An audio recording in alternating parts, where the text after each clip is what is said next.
Ouçamos, meus irmãos, a mensagem do Senhor para os nossos corações. Pastor Juan. Bom dia, meus irmãos, minhas irmãs. Que alegria poder mais uma manhã de domingo render graças ao Senhor. Ele é bom.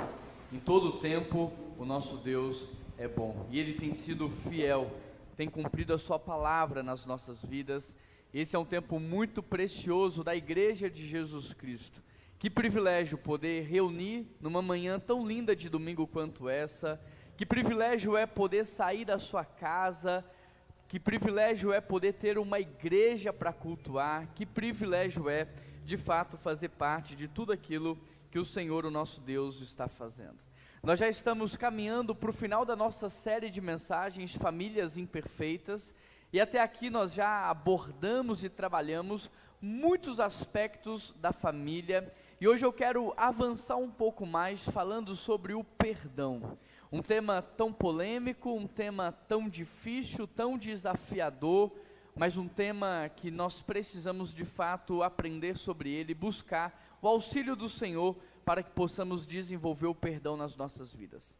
E eu quero convidar você a abrir a sua Bíblia comigo em Gênesis capítulo 50, versículo 15.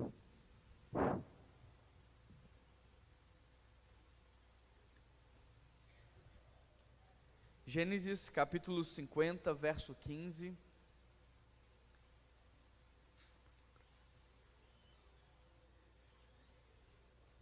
O texto ele diz assim: Vendo os irmãos de José que seu pai havia morrido, disseram: E se José guardar rancor contra nós e resolver retribuir todo o mal que lhe causamos? Então mandaram um recado a José dizendo: Antes de morrer, teu pai nos ordenou que te disséssemos o seguinte: Peço que perdoe os erros e os pecados dos seus irmãos e o trate com bondade. Agora, pois, perdoa os pecados dos servos do teu pai. Quando recebeu então esse recado, José chorou. Depois vieram seus irmãos e prostraram-se diante dele e disseram: Aqui estamos nós, somos teus escravos. José, porém, lhe disse: Não tenham medo, estaria eu no lugar de Deus? Vocês planejaram o mal contra mim, mas Deus o tornou em bem, para que hoje fosse preservada a vida de muitos. Por isso não tenham medo, eu sustentarei vocês e seus filhos. E assim os tranquilizou e lhes falou amavelmente. Feche os seus olhos e vamos orar mais uma vez. Peça ao Senhor que fale ao seu coração. Primeiro vem a instrução, depois vem a prova. Talvez você esteja pensando: mas essa palavra não se aplica à minha vida, e talvez de fato não se aplique à sua vida hoje e agora. Mas pode ser que nessa semana ainda será necessário você pedir perdão ou perdoar alguém. Então peço ao Senhor que te capacite através desse texto, dessa mensagem. Eu quero te dar alguns segundos para que você possa orar e falar com Deus.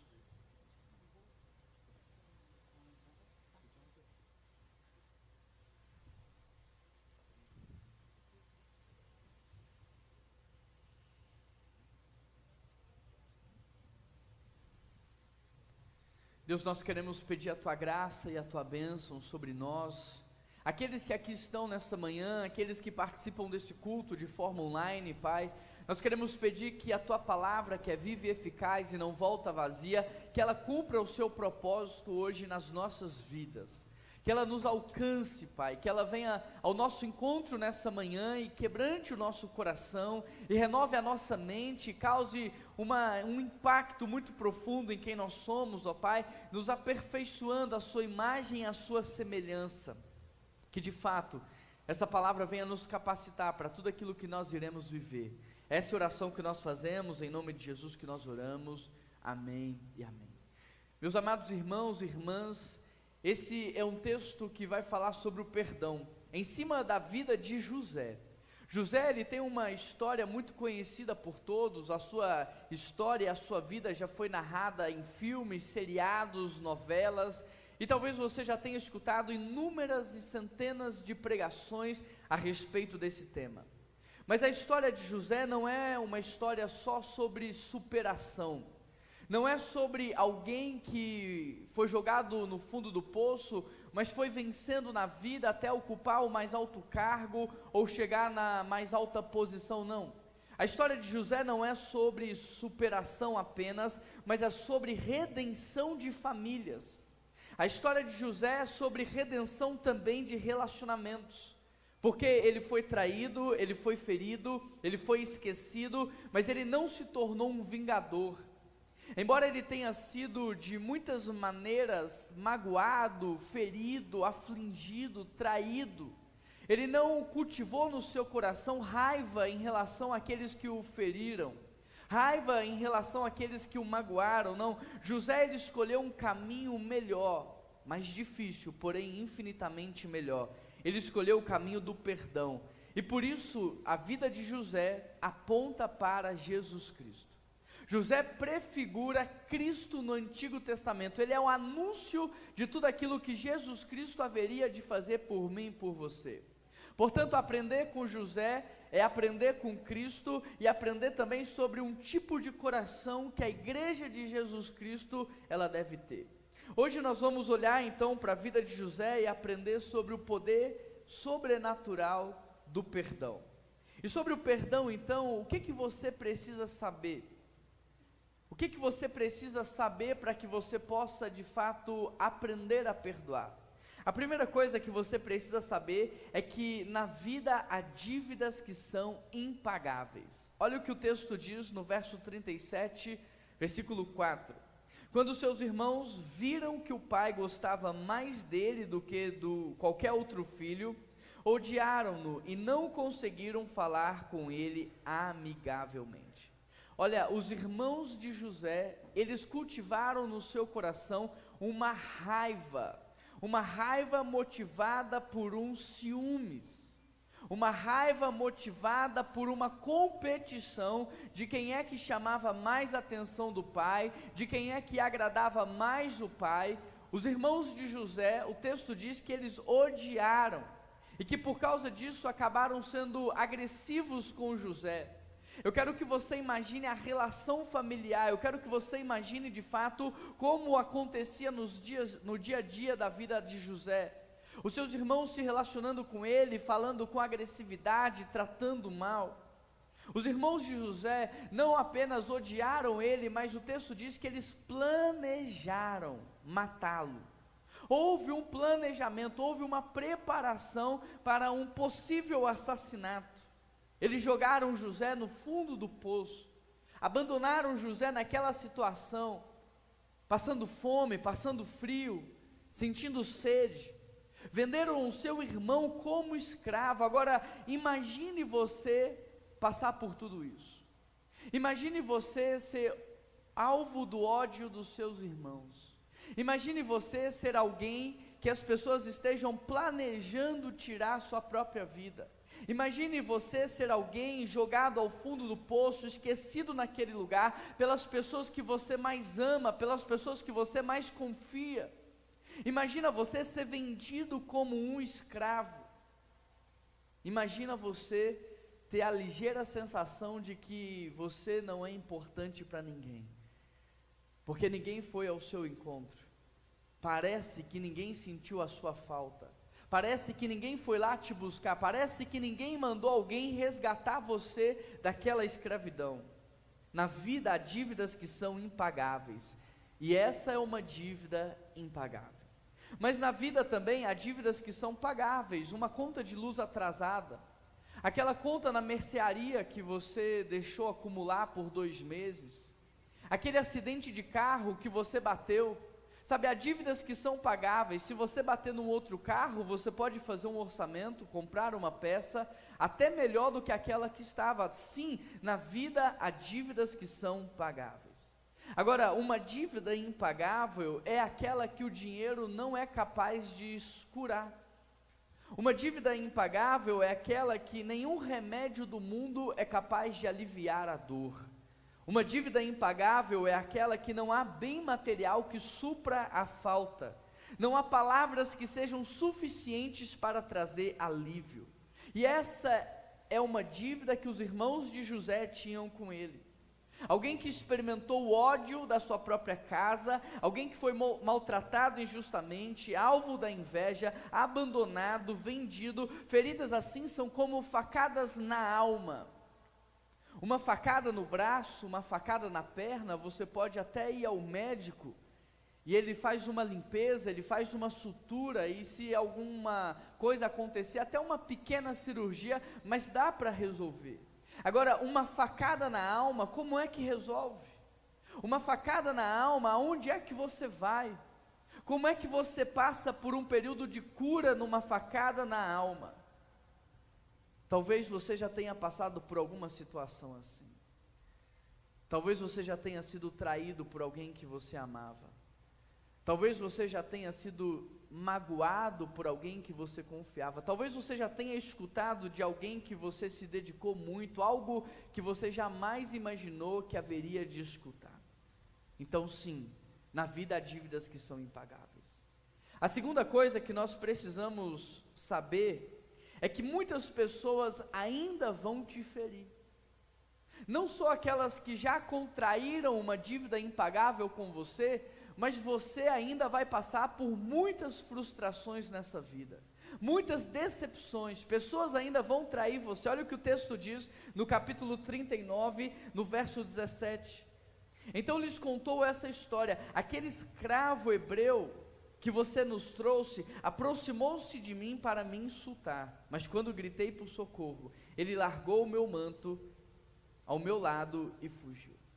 Agora José está na casa de Potifar, e a mulher de Potifar vai fazer uma acusação falsa em relação a ele.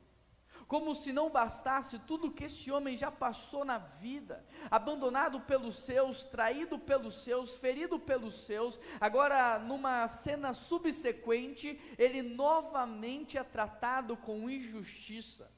Uma acusação falsa destrói a sua imagem. Por causa disso, Potifar agora vai lançá-lo na prisão de maneira injusta. O copeiro vai esquecer de José na prisão, alguém que prometeu para ele: olha, eu vou me lembrar de você. Se esquece dele naquele lugar. José é esse homem que me lembra eu e você. José é esse homem que aponta para as nossas vidas hoje. Porque muitas vezes nós passamos por uma luta e pensamos que não vamos passar de novo por aquela situação, e quando menos esperamos vem outra situação, e talvez uma situação ainda pior, como se não bastasse ser preso, como se não bastasse ser traído, como se não bastasse ser vendido como escravo. Se você observar, não tem como evitar a traição.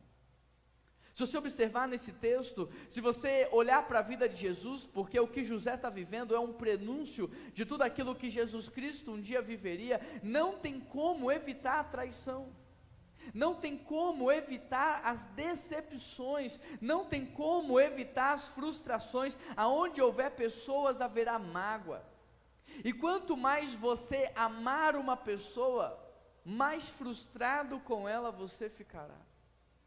Quanto mais você se entregar a uma pessoa, mais risco de decepção há.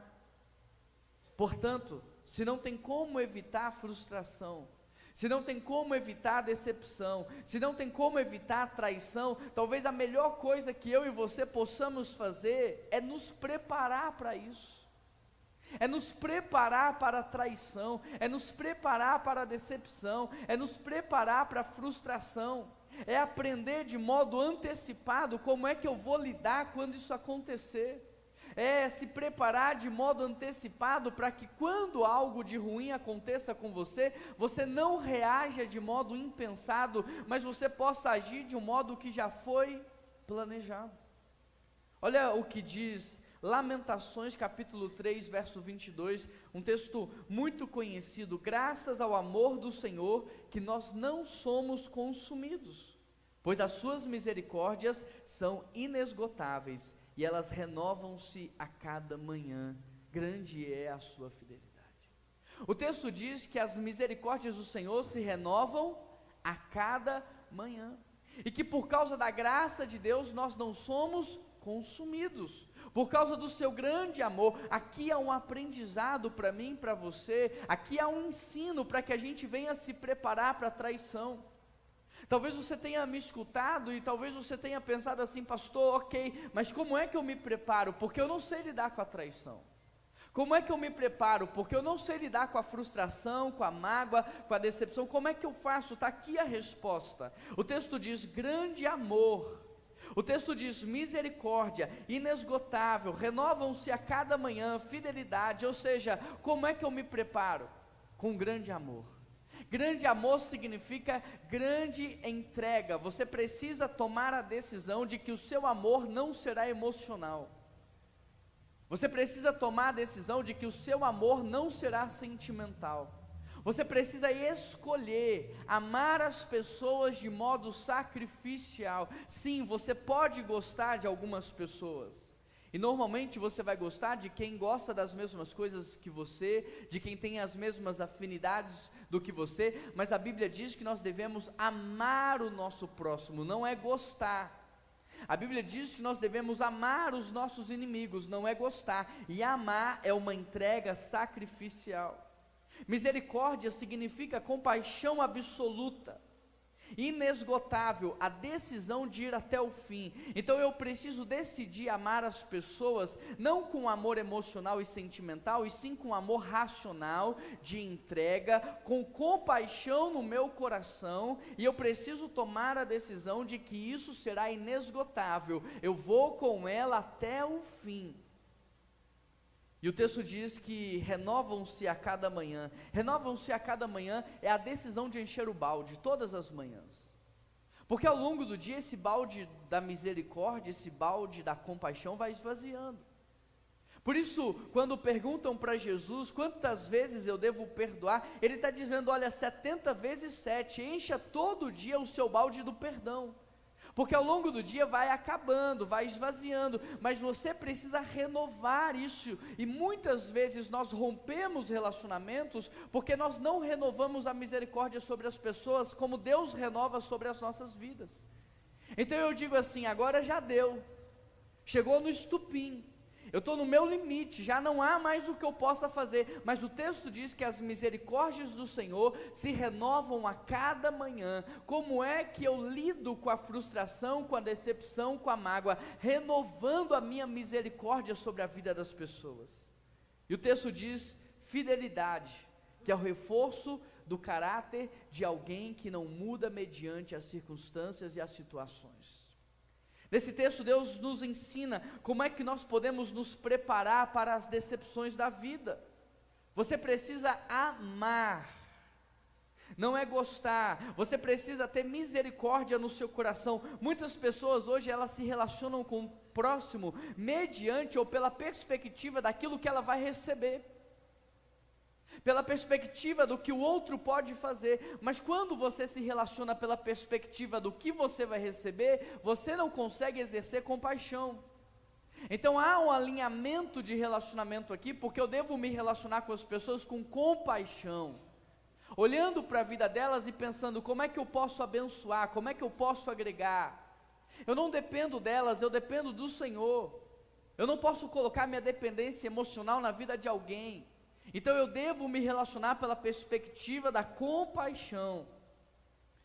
Eu preciso ter a consciência de que para essa relação dar certa, eu preciso renovar diariamente a minha decisão de amá-la de modo sacrificial. Eu preciso tomar a decisão de renovar a minha misericórdia sobre essa pessoa. Então todas as manhãs, olha, eu saio de casa disposto a perdoar você. Todas as manhãs eu saio de casa disposto, com a decisão tomada de agir com misericórdia com a sua vida. Para que a relação dure muito tempo, você precisa renovar a sua misericórdia e encher o seu balde do perdão antes que ele se esvazie. E por último, você precisa ser fiel, assim como fiel é o nosso Deus. Nosso Deus não nos trata mediante as circunstâncias. O amor do Senhor não muda mediante ao que fazemos, Ele é fiel, é o reforço do caráter de alguém que é fiel, imutável, fidedigno, constante. E eu e você não podemos mudar mediante as circunstâncias. Eu e você não podemos alterar quem somos ou como agimos mediante aquilo que as pessoas fazem conosco. Nós precisamos ser fiéis, constantes, perseverantes. A vida sempre trará novas feridas, sempre apresentará para você novas mágoas. Portanto, a decisão de renovar o perdão diariamente, ela nos protege contra a amargura e contra o ressentimento. A terceira coisa que você precisa saber é que quem fere, mas não trata, ele é tratado pela justiça de Deus. Capítulo 42, verso 21, o texto diz assim: disseram uns aos outros, certamente estamos sendo punidos pelo que fizemos a nosso irmão. Quem fere, mas não trata com o outro, ele é tratado pela justiça de Deus. Porque talvez você possa pensar, mas se eu perdoar, sabe, se eu ceder, a pessoa não será tratada. Não, nosso Deus é justo e a justiça vem do Senhor. Agora, se você provoca a justiça, ou se você tenta ocasionar a justiça com a sua própria mão, você vai atrapalhar aquilo que Deus deseja fazer. Então você precisa confiar que a justiça vem do Senhor. Enquanto José se tornava um grande governador, os irmãos de José enfrentavam agora escassez. Enquanto José crescia na vida, os irmãos de José passam fome, estão correndo risco de vida. O que você precisa entender é que quem não perdoa, ele é desconectado do perdão divino. Quem não perdoa é desconectado do perdão do Senhor. Mateus 6 diz, mas se vocês não perdoarem uns aos outros, vocês não receberão o perdão de Deus. Se vocês não perdoarem, Deus não vai perdoar vocês. Então quando você insiste em não perdoar alguém, ou perdoar da boca para fora, você está recusando na sua vida também o perdão divino e sobrenatural. Você tem consciência disso, da gravidade no mundo espiritual, do que é você dizer, Deus, eu não aceito o seu perdão. Não perdoar alguém é dizer para Deus, eu nego o seu perdão, eu não preciso do seu perdão, e eu não quero receber o seu perdão. Então o perdão de Deus para as nossas vidas não é só uma bênção recebida, é uma responsabilidade, porque aquele que é perdoado deve perdoar. Mateus 18 diz, o seu Senhor o entregou aos torturadores, assim também lhes fará o meu Pai Celestial a cada um de vocês que não perdoar o seu irmão de coração.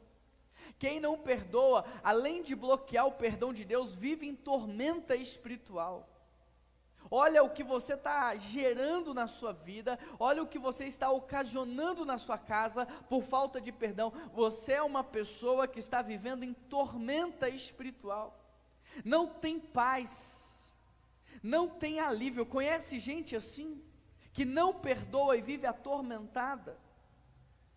Quem não perdoa alimenta raiz maligna. Hebreus diz que nenhuma raiz de amargura brote e cause perturbação, contaminando a muitos. Quem não perdoa vive fora da comunhão de Deus. 1 João 4,20, se alguém afirmar, eu amo a Deus, mas odiar o seu irmão é mentiroso.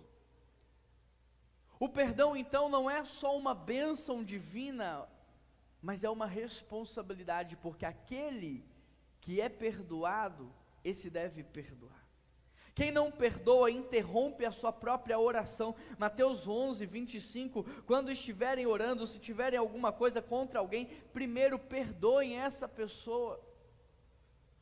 Pelo fato de você não ter perdoado, a sua oração está bloqueada, você está vivendo em tormenta espiritual, você não recebe o perdão de Deus, você passa pelo cálice, ou você experimenta um pouco da ira do Senhor, você é tratado por Ele.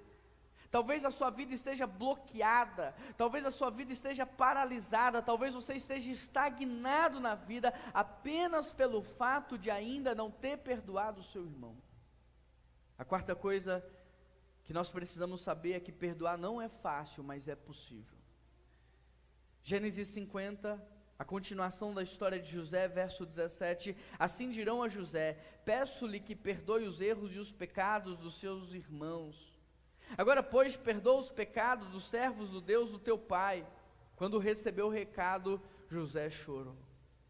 A ordem sequencial é: Jacó morre, os seus irmãos que estavam passando fome, escassez, com medo, atormentados, olha tudo o que nós falamos no ponto anterior, acontecendo com os irmãos de José, eles estão passando fome, eles estão passando escassez, eles estão atormentados pelo medo, então eles vão mandar um recado para José, e quando José pega aquele recado, o texto diz que ele chora.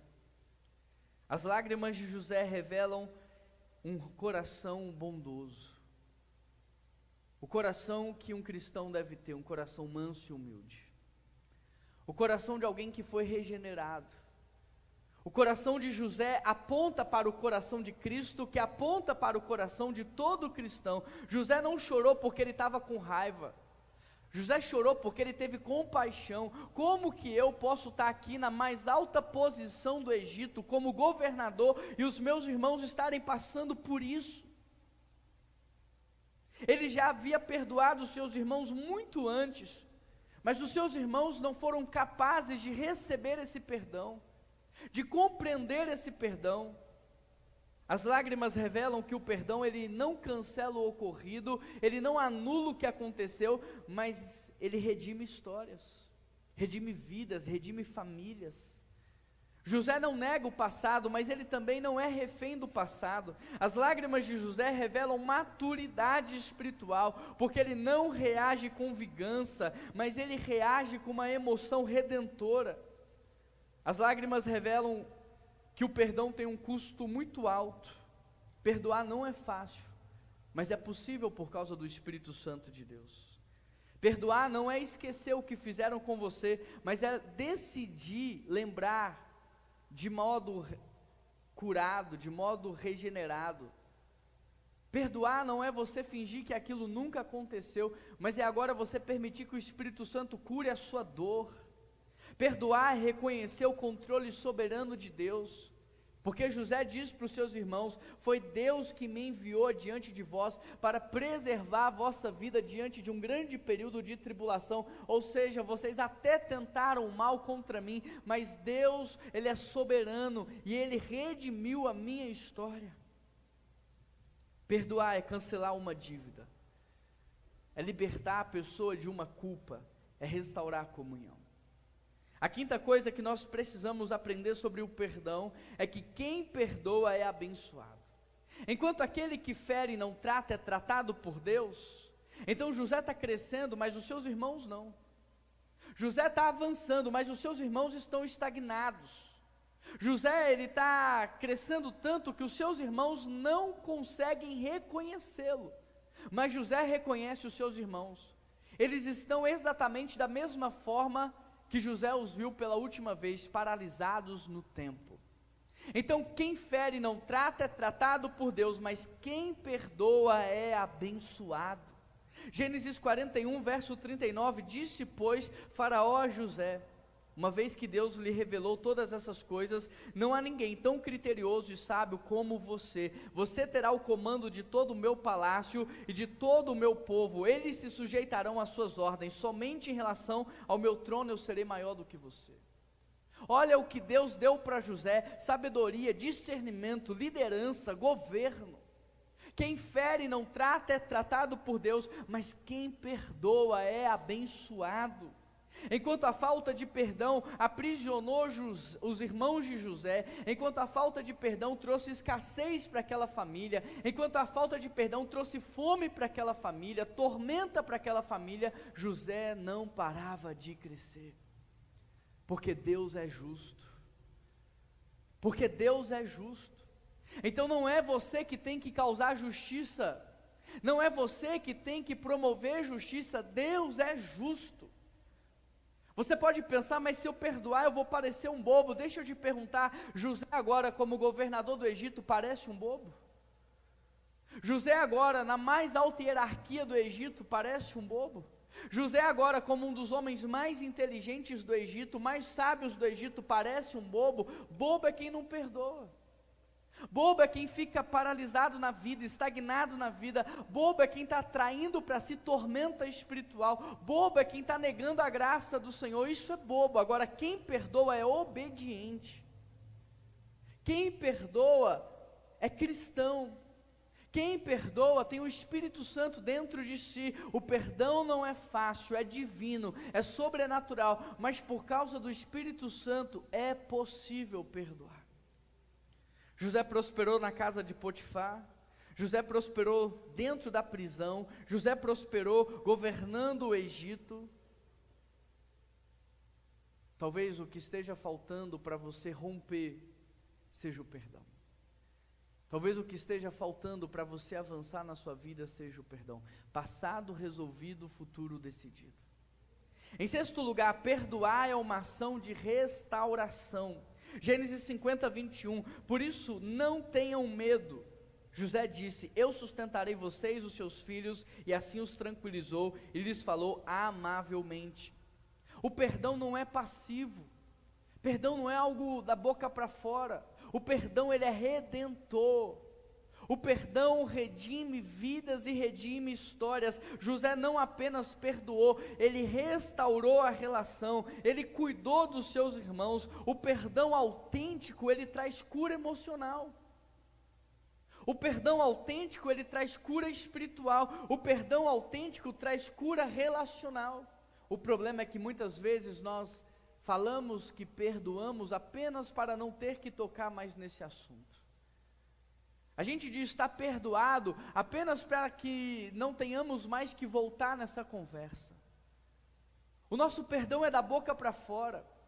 Você sabe que um perdão é verdadeiro ou não se houve redenção, se houve cura emocional, cura espiritual, e talvez você tenha que revisitar o seu passado e refletir se não tem alguém que você ainda precisa perdoar.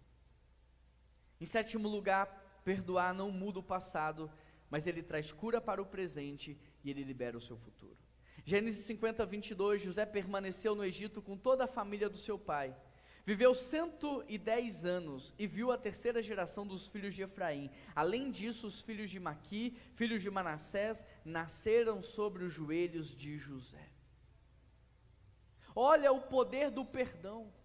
Agora aquela família que estava passando fome, aquela família que ia morrer, aquela família que não ia avançar, ela foi resgatada e ela está vivendo em paz, e ela está vivendo com fartura, e ela está vivendo debaixo da bênção do Senhor. E José, Deus deu a bênção para ele viver 110 anos. José, Deus deu a bênção para ele ver as futuras gerações. José terminou a sua vida e a sua história com a sua família restaurada. Quem perdoa, querido, tem paz na alma, pão na mesa e propósito cumprido. Quem não perdoa fica preso no deserto. Quem não perdoa fica estagnado na vida. Quem não perdoa passa por dificuldades financeiras. Quem não perdoa passa por tormenta espiritual. Mas quem perdoa tem paz na alma, pão na mesa e propósito cumprido. Quem foi tocado pelo perdão da cruz, carrega nas mãos o pão da reconciliação. Quem que você precisa perdoar hoje? Qual é a pessoa que você disse, eu perdoo, mas não perdoou de verdade?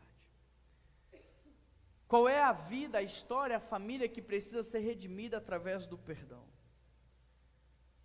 José nos ensina que o perdão é a mais sublime forma de liberdade espiritual. José nos ensina que o perdão é a melhor forma de você avançar e crescer nesse mundo. Perdoar não é fácil, quando não se tem o Espírito Santo de Deus. Mas quando nós temos o Espírito Santo de Deus, o perdão se torna possível. E nesse sentido eu quero orar junto com os irmãos. Feche os seus olhos e coloque a situação que você viveu ou passou diante do Senhor. E clame a Ele agora para que Ele te ajude a tomar a decisão de perdoar.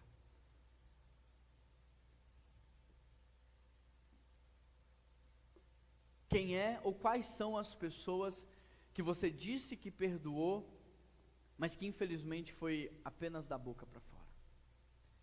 Quem é e quem são as pessoas que você disse que perdoou, mas não restaurou?